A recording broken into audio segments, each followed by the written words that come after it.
नमस्कार भावी अध्यापक और अध्यापिकाएं, कैसे हो आप लोग। उम्मीद कर रहा हूं मित्रों दोस्तों आप अच्छे होंगे, बहुत ही स्वस्थ होंगे, मस्त होंगे। देखिएगा, अभी आरपीसी के द्वारा जो भर्तियों का दौर चल रहा है, काफी अच्छा दौर चल रहा है। मान लीजिए कि फर्स्ट ग्रेड से लेकर के फोर्थ ग्रेड तक वैकेंसी आ रही है। जहां हम तैयारी कर रहे हैं वहां रह करके अच्छे तरीके से तैयारी करें, उसका समय पर रिवीजन करें। तो आज अपन चर्चा करेंगे कि आप हिंदी से टीचर बनना चाह रहे हो, चाहे आप वो फर्स्ट ग्रेड में हैं, चाहे फिर वो आप सेकंड ग्रेड में हैं। तो फिर कंफ्यूजन है कि फर्स्ट ग्रेड की तैयारी करें या फिर सेकंड ग्रेड की करें। अब की बार जैसे फर्स्ट ग्रेड में जो संशोधन हुआ है, तो फिर इसमें कितना प्रभाव पड़ेगा, क्या एक साथ हम दोनों पेपर दे सकते हैं या फिर नहीं दे सकते हैं, कितना इसमें अंतर है, उसके बारे में अपन चर्चा करने वाले हैं। ओके, देखो फर्स्ट ग्रेड और सेकंड ग्रेड में क्या है अंतर। अब हमें सिलेबस चेंज हो गया फर्स्ट ग्रेड का, तो अब हम चर्चा करेंगे कि फर्स्ट ग्रेड में जो सिलेबस चेंज हो गया, कुछ नई चीजें जोड़ी गई है, तो क्या वो सेकंड ग्रेड के लेवल का हो गया है। क्या मतलब जितने सेकंड ग्रेड में टॉपिक थे, क्या वो फर्स्ट ग्रेड में बराबर हो गए हैं या फिर कम ज्यादा हो गए हैं। क्या हमें व्याकरण है, क्या फिर हिंदी का साहित्य है, काव्य शास्त्र है, दोनों के लिए अलग अलग पढ़ना पड़ेगा या फिर एक से ही काम चल जाएगा। देखो, दूसरी बात, जो नया पाठ्यक्रम जुड़ा है, क्योंकि हो सकता है बहुत सारे बच्चे ऐसे भी हैं कि फर्स्ट ग्रेड सेकंड ग्रेड पहले दे चुके हैं, भी 2 नंबर 5 नंबर कहीं हमारी कमजोरी रही है, हो सकता है हमारा सिलेक्शन नहीं हुआ, तो पहले जो तैयारी की है वो टॉपिक में अब जो नया टॉपिक जोड़ा गया है उसको तो दोबारा से तैयार करना पड़ेगा। अब दोबारा से तैयार करना पड़ेगा, उसको अच्छे से पढ़ना पड़ेगा, उसमें से प्रश्न किस प्रकार से आएंगे, ये बातें जानने के लिए आपको मैं ये नवीन पाठ्यक्रम याद कैसे करें इसके बारे में भी बताएंगे। तो सबसे पहले अपन बात कर लेते हैं सिलेबस की, कि सिलेबस में क्या चेंजिंग किया गया है, सिलेबस में क्या बदलाव किया गया है। तो सबसे पहले देखो, अब वर्तमान में जो फर्स्ट ग्रेड का सिलेबस दिया गया है उसमें देखो क्या है।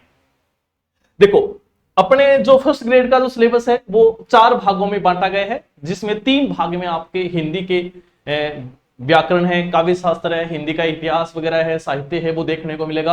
और लास्ट में एक जो प्रौद्योगिक सूचना है उससे संबंधित डाला गया है। देखो, पहला खंड है माध्यमिक स्तर का है, ये बात ध्यान रखना है, उच्च माध्यमिक स्तर है। और जो उच्च माध्यमिक स्तर है तो बच्चों हमें ध्यान रखना है कि यहाँ के जो एग्जाम्पल पढ़ेंगे वो हमारे 12वीं लेवल के हो, थोड़ा सा उसका स्तर है अच्छा होना चाहिए। जैसे कि यहां पहला टॉपिक दिया गया है वर्ण व्यवस्था और दूसरा है शब्द वर्गीकरण। ये दोनों टॉपिक अब की बार नए जोड़े गए हैं, पिछली बार तो नहीं था। अब जब नए जोड़े गए हैं तो इसमें वर्ण व्यवस्था जो है इसके अंतर्गत एक तो हमें स्वर और एक व्यंजन, दोनों का वर्गीकरण। वर्गीकरण का मतलब इसका विभाजन, जैसे स्वर हैं, स्वरों को कौन कौन से भाग से बोला जा सकता है, जैसे ए आ कंठे होते हैं, ई तालव्य होते हैं, इस प्रकार वैसे ही व्यंजनों का भी वर्गीकरण होता है। मूल स्वर है, लघु स्वर है, और व्यंजन, मूल व्यंजन कितने हैं, संयुक्त व्यंजन कितने हैं, उनके बारे में चर्चा करेंगे। तो ये है, ये जो कोश क्रम है ये बच्चों पीछे आता था, बीच में इसको हटा दिया गया था और अब वापस जोड़ा गया है। ये कोश क्रम क्या है? कोश क्रम की मतलब है पेपर में 4 शब्द दिए जाएंगे आपको, और 4 शब्द दिए जाएंगे तो फिर वो आपसे पूछेगा कि इनमें से कौन सा शब्द है वो पहले लिखा जाएगा या फिर ऐसा कौन सा शब्द है जो अंत में लिखा जाएगा। जैसे मैं नाम बताऊं आपको, जैसे नाम है कमल, दूसरा नाम है ज्ञान, तीसरा है भारत, चौथा है घर। अब आपसे पूछे कि ये सबसे अंत में कौन सा आने वाला है, इनमें सबसे अंत में वर्ण कौन सा शब्द है वो कौन सा आएगा अंत में। जैसे सबसे पहले कौन आएगा, फिर 2 नंबर पे, 3 नंबर पे और 4 नंबर पे। अब आपके दिमाग में आता है कि सबसे लास्ट में जो है ये आता होगा, आपके दिमाग की बात बता रहा हूं, ये सबसे लास्ट में नहीं आता है। क्यों? क्योंकि ये जो जय बनता है, ये विद्यार्थियों जो जय बनता है ये जय और ए से बनता है, और इसका निर्माण जो है, इसका स्थान जो है वो चय वर्ग के अंतर ही आता है, चय वर्ग के अंतर। वैसे देखेंगे कि लास्ट में आता है अक्षय त्र, लास्ट में आ रहा है तो ये लास्ट, नहीं, ये गलती नहीं करनी है। तो इसके ऊपर फोकस करेंगे जब हम टॉपिक को पढ़ेंगे, किस प्रकार इसको याद करेंगे, आपको ट्रिक वगैरह भी बताएंगे और इनका शेड्यूल वगैरह है, इनका क्रम कैसे है, वो सारी चर्चा हम जैसे वर्णमाला का टॉपिक पढ़ेंगे। तो ये दोनों भाग जो है वो वर्णमाला के ही हैं। क्लियर? ठीक है। अब अपन बात करते हैं 2 नंबर, शब्द वर्गीकरण। ये शब्द वर्गीकरण है, ये स्रोत के आधार पर कह सकते हो या फिर उत्पत्ति के आधार पर कह सकते हो, तो इसमें है 3, तत्सम, तद्भव, विदेशी। वैसे स्रोत या उत्पत्ति के आधार पर जो हमारे शब्द होते हैं वो 4 प्रकार के होते हैं। कितने? 4। लेकिन यहां चौथे का नाम देशज नहीं दिया गया है। मतलब मेन फोकस प्रश्न आने वाले हैं, इन तीनों में से आएंगे। चौथा देशज है। जब हम 3 पढ़ेंगे तो चौथे के बारे में भी आपको बताया जाएगा, पढ़ाया जाएगा, लेकिन ज्यादा फोकस इसके ऊपर। क्लियर? 2 टॉपिक हो गए और दोनों के दोनों ये क्या है? ये नवीन पाठ्यक्रम में जोड़े गए हैं। ठीक है, ओके ओके, इतनी बात समझ में आ गई। चलो आगे बढ़ते हैं। और क्या संशोधन हुआ है, क्या इसमें जोड़ा गया है, ये भी देखो विद्यार्थियों। अपने नए जोड़े गए हैं शब्दों का जो वर्गीकरण किया गया है, जिसमें संज्ञा, सर्वनाम, विशेषण, क्रिया, ये हमारे चारों क्या है? विकारी शब्द हैं। क्या है? विकारी शब्द हैं। ये विकारी शब्दों को जोड़ा गया है। और व्याकरणिक जो कोटियां हैं, लिंग है, वचन है, काल है और कारक है, इनको भी जोड़ा गया है। तो ये हमारे चारों यहां लिखा गया है, ये नवीन पाठ्यक्रम में जोड़े गए हैं। और ये जो है ये विकारी शब्द हैं, इसमें भी नवीन पाठ्यक्रम में इनको भी शामिल किया गया है। ये भी अपने नए हैं। राइट, अब बात करते हैं सेकेंड ग्रेड। ये फर्स्ट ग्रेड में है। हम फर्स्ट ग्रेड की तैयारी कर रहे हैं, साथ में सेकंड ग्रेड की कर सकते हैं। अगर जैसे मान लो कि हमने एमए कर रखी है, बीएड तो हमारी है और हमने एमए भी कर रखी है, तो हम फर्स्ट ग्रेड के लिए उपलब्ध है। और फर्स्ट ग्रेड के साथ साथ हम सेकंड ग्रेड की भी तैयारी कर सकते हैं। तो यहां एक्स्ट्रा क्या है, जैसे देखो यहां पर एक भेद दे दिया, क्रिया विशेषण। ये क्रिया विशेषण है, ये एक अव्यय का भेद है। अव्यय, या इन्हें बोल सकते हैं अपन अविकारी। क्या बोल सकते हैं? अविकारी। अव्यय या अविकारी के कितने भेद होते हैं? 4, जिसमें से एक दे दिया फर्स्ट ग्रेड में, एक दे दिया फर्स्ट ग्रेड में। अब जो बचे हुए 3 भाग हैं, अगर उसको पढ़ते हैं तो वो फिर भाग हमारे सेकंड ग्रेड के लिए उपलब्ध हो जाएंगे। 1 और 3, वो 3 सेकंड ग्रेड में है। वैसे तो चारों सेकंड ग्रेड में आएंगे, चारों सेकंड ग्रेड में आएंगे, लेकिन एक तो हमें पढ़ना ही पढ़ना है। एक तो पढ़ लिया, ये 3 एक्स्ट्रा पढ़ेंगे तो सेकंड ग्रेड का हो जाएगा। और आप जैसे पढ़ते हो, दुर्हिना से पढ़ रहे हो, तो आपको चारों ही करवा दिए जाएंगे। आप इस पे ज्यादा पढ़ना, मान लो आप ओनली फर्स्ट ग्रेड की कर रहे हो तो इसको पढ़ लो, सेकंड ग्रेड साथ में तो चारों के चारों भेदों को पढ़ लो। क्लियर? तो ये 3 हो गए।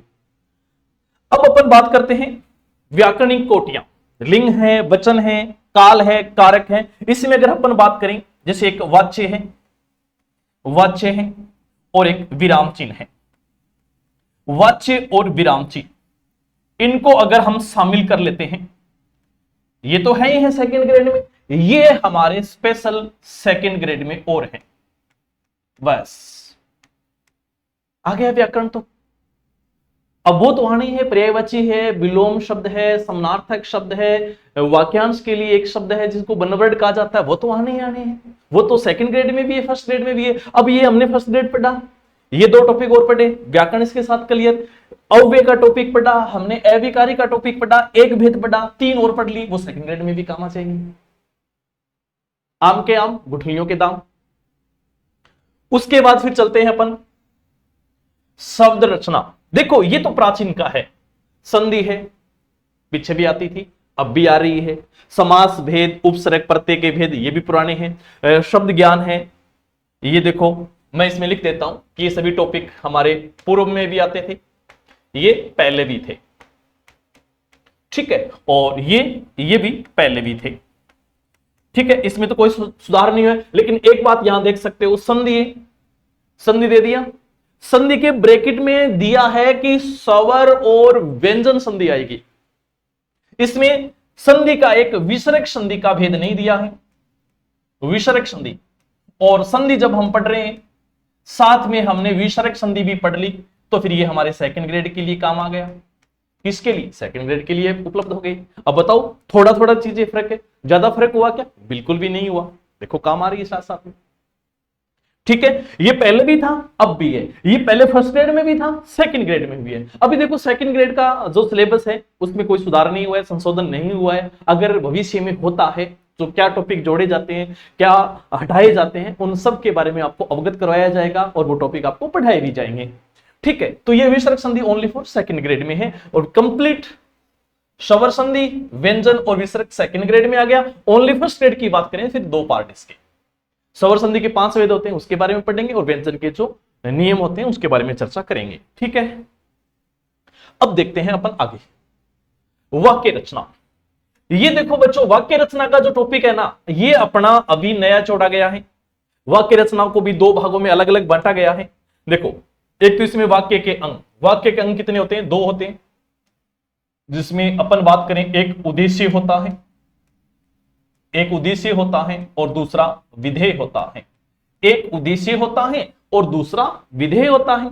तो यहां हम बात करें वाक्य के भेद, ये अपना नया टॉपिक है।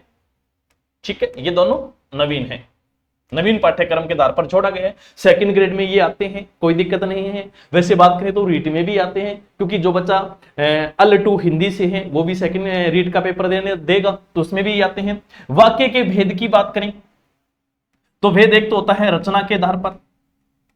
किसके आधार पर? रचना, रचना के आधार पर, और एक अर्थ के आधार पर होते हैं, अर्थ के आधार पर।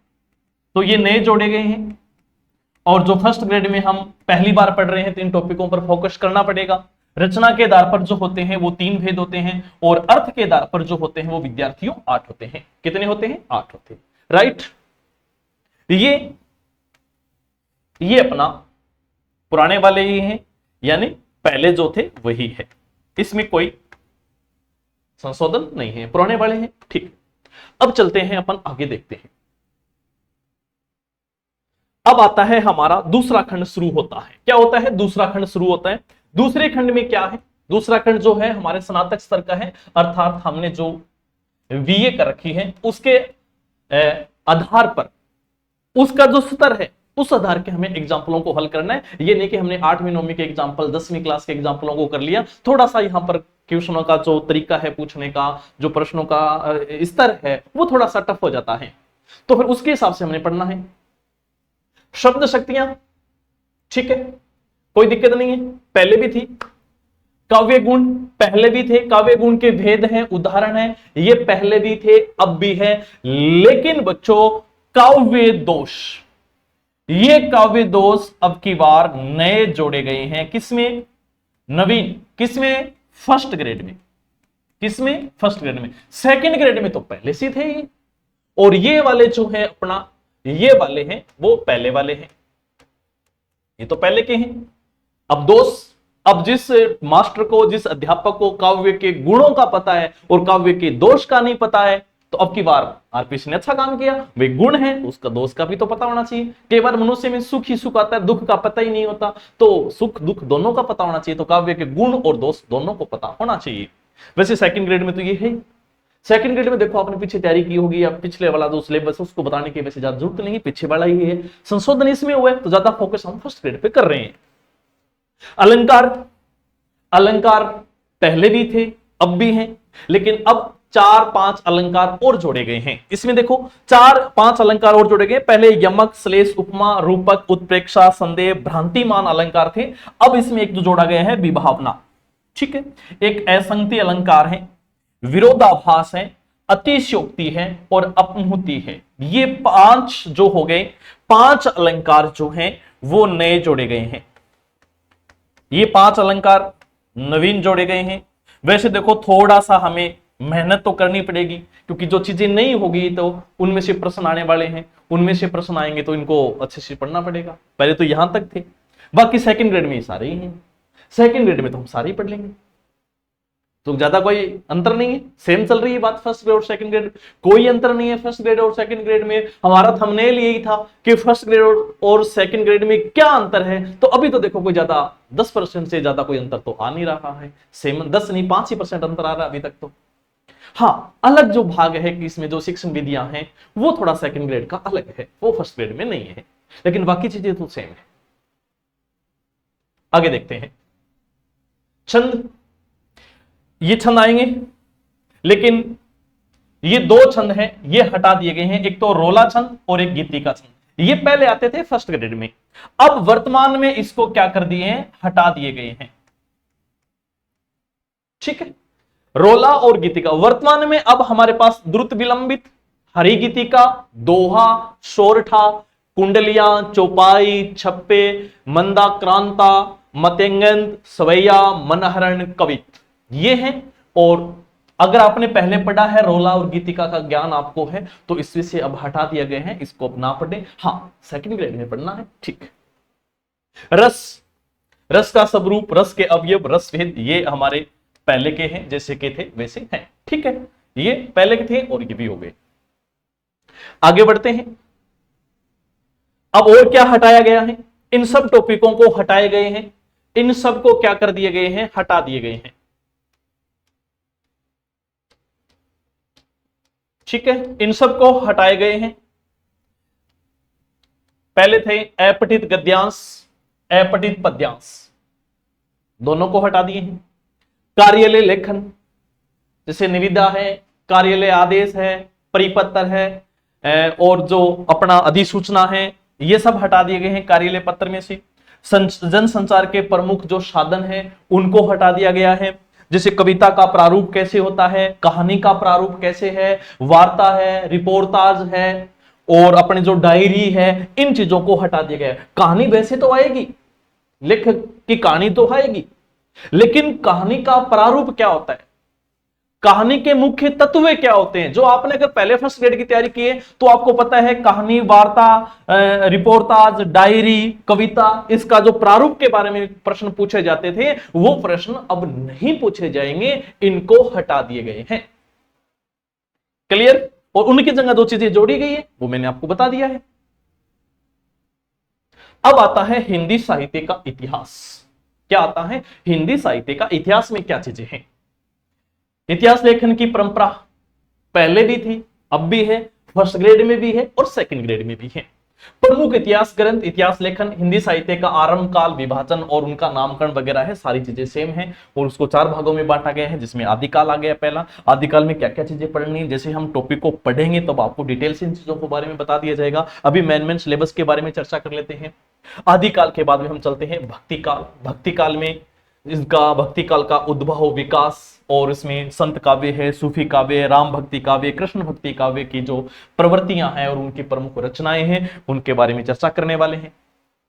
फिर आता है अपना रीतिकाल। रीतिकाल में रीतिबद्ध और रीतिसिद्ध, और तीसरा है रीति मुक्त, इनके बारे में चर्चा करने वाले हैं। अब आता है 4 नंबर पे आता है अपना आधुनिक काल।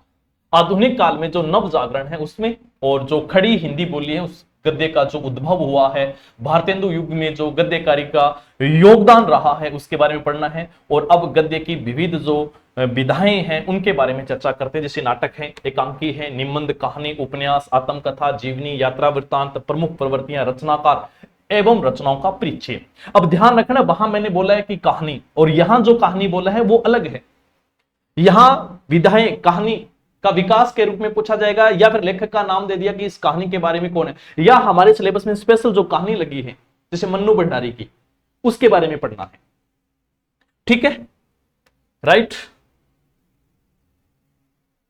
फिर पद्य भाग का जो विकास है उसमें भारतेंदु युग है, द्विवेदी युग है, छायावाद, प्रगतिवाद, प्रयोगवाद, नई व समकालीन कविताओं की प्रमुख प्रवृत्तियां हैं, ये पढ़ना है। अब आता है हमारा, अब जो हम फर्स्ट ग्रेड की तैयारी कर रहे हैं, फर्स्ट ग्रेड की तैयारी कर रहे हैं तो फिर हमें क्या होना चाहिए, एमए होनी चाहिए। और एमए जो होता है वो स्नातकोत्तर, ये सेकंड ग्रेड का भाग नहीं है। ये जो मैं अभी आपको बता रहा हूं ये चीजें जो है ये आएंगी केवल और केवल फर्स्ट ग्रेड में आएगी, केवल फर्स्ट ग्रेड में, ये सेकंड ग्रेड में नहीं आने वाली है। ध्यान रखना, यहां पहले मनोविश्लेषणवाद सिद्धांत था, यह मनोविश्लेषणवाद सिद्धांत है, वर्तमान में इसको हटा दिया गया है, वर्तमान में इसको भी हटा दिया गया है। ये आएंगे इसमें, जैसे अपन बात करेंगे काव्य हेतु, काव्य लक्षण, काव्य के प्रयोजन, रस निष्पत्ति, साधारणीकरण, ध्वनि सिद्धांत है, वक्रोक्ति सिद्धांत है, अरस्तु और अनुकरण सिद्धांत है, त्रास्ती है, लोजाइनस है, उदार तत्व है, और ये सारे के सारे जो है हमारा एमए स्तर के हैं। और जो एमए के आपकी हिंदी साहित्य की जो बुक होती है उनमें से एग्जाम्पल पढ़ने पड़ेंगे आपको, इसके लिए उसमें से पढ़ेंगे। ये नहीं कि कहीं से उठाया और ये सिद्धांत पढ़ ली, नहीं। अगर ऐसे पढ़ोगे तो फिर वहां से प्रश्न नहीं आने वाला है। यहां पर स्पेशल स्तर दे रखा है कि तृतीय जो स्तर है, तृतीय जो हमारा खंड है वो स्नातकोत्तर स्तर के एग्जाम्पल आएंगे इसमें। और आपने एमए की है, एमए आपने 1 वीक सीरीज से की, अगर वहां आपने बुक पढ़ी है उस बुक के जो एग्जाम्पल हैं वो सीधे सीधे पेपरों में आते हैं, नहीं तो फिर मैं पढ़ाऊंगा तो आपको वहां से प्रश्न उठा लेंगे। कौन से पार्ट के लिए कौन सी बुक पढ़नी है, ये हम जब करेंगे जब हमने 20% से 40% जब सिलेबस हमारा हो जाता है एक पार्ट का। जैसे सबसे पहले हम काव्य शास्त्र को पढ़ना स्टार्ट करेंगे। काव्य शास्त्र जैसे ही हमारा 40% हो जाता है तो फिर आपको काव्य शास्त्र के लिए बुक बताई जाएगी, जो मैं एग्जाम्पल करवा रहा हूं उसको करना है, और फिर साथ में काव्य शास्त्र की वो बुक ला करके उसमें से अध्ययन करना है।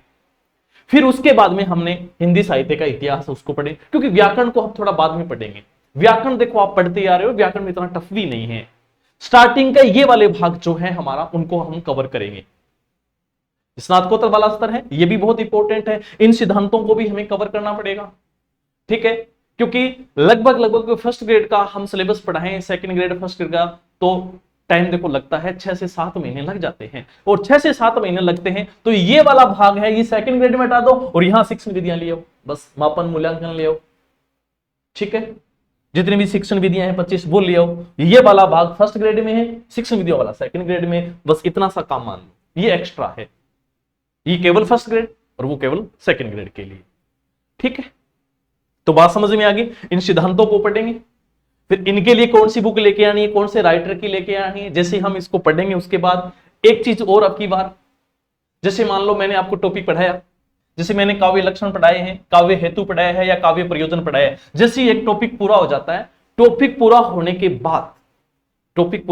बाद जितने भी फर्स्ट ग्रेड में क्वेश्चन आए हैं इस टॉपिक से, भी सेकंड ग्रेड में तो ये नहीं है, अदर टॉपिक जैसे अलंकार है, अलंकार फर्स्ट ग्रेड में भी आता है, सेकंड ग्रेड में भी आता है, उन दोनों के जो इंपॉर्टेंट प्रश्न थे पीछे आए हुए हैं उनको आपके सामने रखे जाएंगे, और उससे संभावित नए प्रश्न जो आने वाले हैं वो भी आपके सामने रखे जाएंगे। तो इससे हमें प्रश्नों के लेवल का पता चल जाता है कि हमने अलंकार का टॉपिक पढ़ा है, अलंकार में किस प्रकार से प्रश्न आए हैं पीछे, क्या वो अब हमारे सही हो रहे हैं, ये हमने जो सिद्धांत पढ़े हैं इसके प्रश्न कैसे आए हैं, क्या उस लेवल के हिसाब से हमें सर पढ़ा रहे हैं कि नहीं पढ़ा रहे हैं, इन चीजों का हमें इसमें पता चल जाता है। और ये पता लगाने के लिए आप अच्छा मौका है, सुनहरा मौका है, नवरात्रा पर आपको ऑफर दिया जा रहा है, आप चुप मत जाओ, अच्छे से पढ़ो। वैसे यूट्यूब के ऊपर क्लासें पढ़ी हैं, आप वहां जाकर के कई बार बोलते हैं सर डेमो देखना है, डेमो देखो, यूट्यूब पर क्लासें वगैरह पढ़ी है, वहां जाकर के आप देख सकते हो, ठीक है जी। तो काव्य शास्त्र का ये हो चुका है। अब अपन बात करते हैं हिंदी भाषा। इसमें हिंदी भाषा का उद्भव, विकास, इसकी बोलियां हैं, राजस्थान की प्रमुख बोलियां हैं, राजभाषा है, देवनागरी लिपि का मानक जो शब्दरूप है वो पहले था उसके हिसाब से ही यहां पर है, कोई दिक्कत नहीं है, ये आ जाएगा। और फिर निर्धारित जो पाठ्य हैं जिसमें कबीर ग्रंथावली की बात करें, कबीर ग्रंथावली उसमें साखी है, साखी में जो प्रारंभिक 5 अंग वो हैं और उसके जो पद है प्रारंभिक 10 पद हैं उनको हमें पढ़ना है। किस प्रकार पढ़ना है, याद नहीं हो रहे हैं तो कैसे करना है, कितना पढ़े, कितना घंटा हम पढ़े तब हमारा सिलेक्शन होगा, ये सब चीजें मैं आपको बता रहा हूं। जयश्री ग्रंथावली, जयश्री ग्रंथावली है, इसमें विद्यार्थियों ये अपना नवीन नया जोड़ा गया है, ठीक है। नागमती वियोग, नागमती वियोग को जब हम पढ़ेंगे, ठीक है, नवीन जोड़ा गया है। रामचरितमानस, भ्रमर गीत पहले भी था, ठीक है। बिहारी रत्नाकर, ठीक है। और फिर घनानंद जो कविता है इसके बारे में अपन चर्चा करेंगे, ये भी नवीन है। साकेत जो है पहले भी था अब भी है, साकेत जो मैथिली गुप्त, इसमें 9वां सर्ग है, 9वां जो भाग है, इसके बारे में चर्चा करेंगे। ये सारा अपना प्रेजेंट का आप सिलेबस हो चुका है, ठीक है। यहां देखो राम की शक्ति पूजा, ये भी हमारा क्या है, नवीन हो गया है। आपका बंटी, ये भी नया जोड़ दिए गए हैं। यही सच है जो मन्नू भंडारी की जो कहानी थी इसको हटा दिया गया है, इसको क्या कर दिया गया है, हटा दिया गया है, ठीक है, इसको जोड़ दिया गया है। कहानियां में देखो कफन प्रेमचंद की पहले भी थी, पुरस्कार जयशंकर प्रसाद, अब देखो ये दोनों हम पहले से अब नए जोड़ दिए गए हैं, गैगरीन रोज आगे की और गदल रांगे राघव के। और ये एक नाटक बनाया गया है चंद्रगुप्त का, चंद्रगुप्त नाटक का नाम है, जयशंकर प्रसाद के द्वारा लिखा गया है। तो इस नाटक के बारे में भी अपन चर्चा करने वाले हैं, मतलब जो जो सिलेबस में है उन सब के बारे में चर्चा करेंगे। और अब आता है हमारा 4 नंबर का खंड आता है। 4 नंबर में शिक्षण शास्त्र, शिक्षण अधिगम सामग्री। शिक्षण अधिगम सामग्री देखो सेकंड ग्रेड में भी है, फर्स्ट ग्रेड में भी है। बाकी जो चीजें हैं उसमें कुछ बदलाव किया गया है, कुछ नई चीजें जोड़ी गई है। जैसे देखो ये वाला भाग जो है शिक्षण अधिगम में संगणक सूचना प्रौद्योगिकी का उपयोग, आईसीटी वगैरह है, ई अधिगम, वर्चुअल आभासी कक्षा कक्ष, शिक्षण अधिगम एवं आकलन में जो प्रौद्योगिकी का एकीकरण है, ये चीजें जो है इसमें नई जोड़ी गई है। और तो इनके जो टीचर हैं वो हिंदी में नहीं है, इसके लिए अलग से आपको अध्यापक पढ़ाएंगे। बाकी चर्चे जो हिंदी के हैं वो मैं आपको पढ़ाऊंगा, राइट। हाँ जी, अब आपके मन में संशय, देखो हमने फर्स्ट ग्रेड और सेकंड ग्रेड में क्या अंतर है उस अंतर को हमने जान लिया है, ठीक है। नवीन पाठ्यक्रम कैसे याद करें, नवीन पाठ्यक्रम याद कैसे करें, इस याद करने के लिए मैंने आपको एक तरीका बता रहा हूं, अभी तरीका बता रहा हूं, सुन लीजिएगा। कि जैसे ही हम एक टॉपिक पढ़ते हैं उस टॉपिक के इंपोर्टेंट जितने भी पीछे क्वेश्चन आए हुए हैं उसको मैं लेकर के आऊंगा, आपके सामने लाइव टेस्ट लिया जाएगा, आप उसके प्रश्न दोगे, फिर मैं उस प्रश्नों की व्याख्या करूंगा। उससे संभावित जो नए क्वेश्चन कैसे आने वाले हैं उनके भी प्रश्नों को आपके सामने रखा जाएगा, ठीक है। और उसके बाद आपको जो बुक्स बताई जाएगी उस बुक्स में से उसका अध्ययन करोगे तो फिर नवीन पाठ्यक्रम आपकी याद हो जाएगा, उसको आप आराम से पढ़ सकते हैं।